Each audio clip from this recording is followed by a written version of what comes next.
This was a moment that the guerrillas of the Somali national movement and the people of the north who'd supported them for the last 8 years had long dreamed of.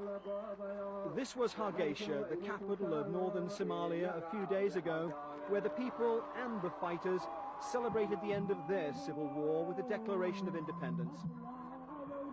A simple ceremony splitting their new country from the south, raising the flag over the new Republic of Somaliland. But there is little of comfort in their new capital for the tens of thousands of refugees that are already fleeing here from their camps in eastern Ethiopia. Hargeisa is devastated, destroyed 3 years ago in months of house-to-house fighting that left scarcely a building intact. You ready for it? Before being driven out in February, the government troops sowed 500,000 mines throughout the ruins, preventing the people from returning to their homes. The government forces destroyed not just the city's infrastructure, but its culture and its history as well. The National Theatre was one of the last buildings gutted before they left. They're trying to rebuild their homes, but there's a shortage of cement and corrugated iron, so those who've returned live where they can.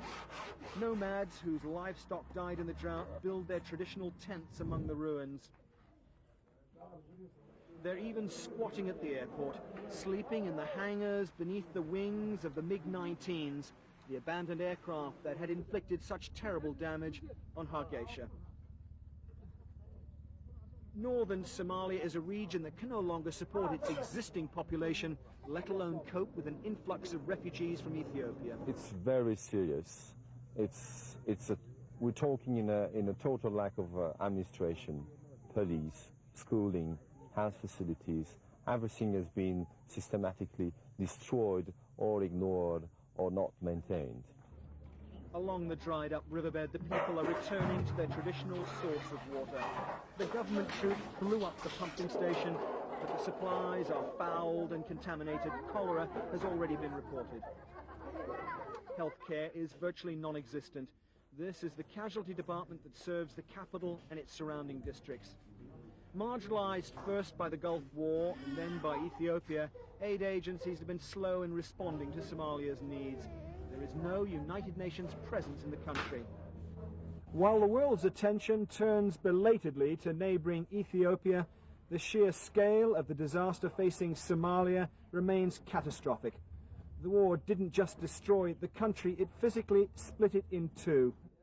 And the jails are full of prisoners, not captured government troops, but guerrilla fighters caught looting. The new government is anxious to return the country to the rule of law and persuade aid agencies it's safe to return here. Unlike Ethiopia, the Somali government's atrocities visited on its people went largely unreported. After this massacre, most of the town's population fled to Ethiopia.